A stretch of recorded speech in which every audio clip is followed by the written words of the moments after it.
दलल हो बाहर भेली बहिनों से सभे बहिनों,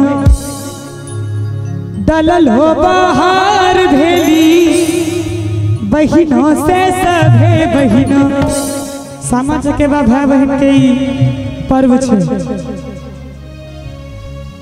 दलल हो बाहर भेली बहिनों से सभे बहिनों, सब भैया लेल डाला छी सुन गे राम सजनी, सब भैया लेल डाला छी सुन गे राम सजनी। दलल बाहर भेली बहिनों से सभे बहिनों, दलल बाहर भेली बहिनों से सभे बहिनों, सब भैया लेल डाला छी सुन गे राम सजनी, सब भैया लेल डाला छी सुन गे राम सजनी।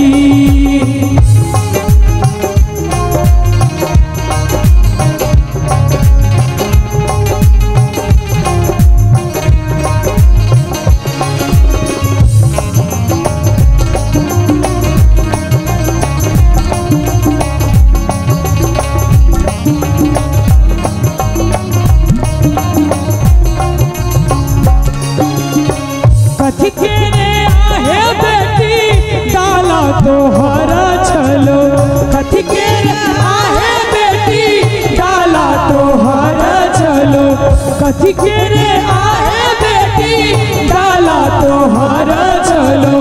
कथिए सजावल चारू ओर सुन गे राम सजनी, कथिए सजावल चारू ओर सुन गे राम सजनी। बाप बेटी में बात हो रहा है। बाप पूछल के कथी के डाला छलो कहो, आप बेटी कहे छे सोना के रे आहे बाबा डाला हमारा चल, सोना के आहे बाबा डाला हमारा छल, सोना के रे आहे बाबा डाला हमारा चल। फूले सजावल चारू ओर सुन गे राम सजनी, फूले सजावल चारू ओर सुन गे राम सजनी।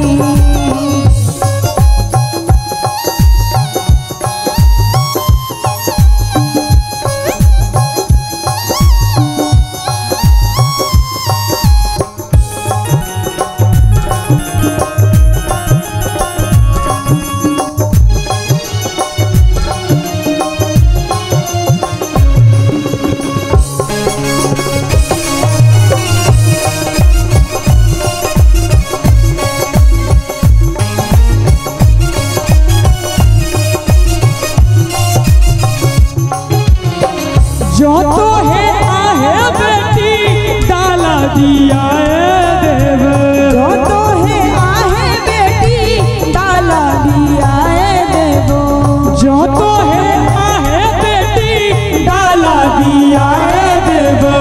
भैया के की देवही दान सुन गे राम सजनी, भैया के की देवही दान सुन गे राम सजनी। घोड़वा चढ़ाला देवा रथवा बैसला देवा, घोड़वा चढ़ाला देवा रथवा बैसला देवा। छुटकी नदी देवदान सुन गे राम सजनी, छुटकी नदी देवदान सुन गे राम सजनी। सब भैया लेल डाला छी सुन गे राम सजनी, सब भैया लेल डाला छी सुन गे राम सजनी। निक लगले चाची, एक बेर ताली बजा दियो तो। हाँ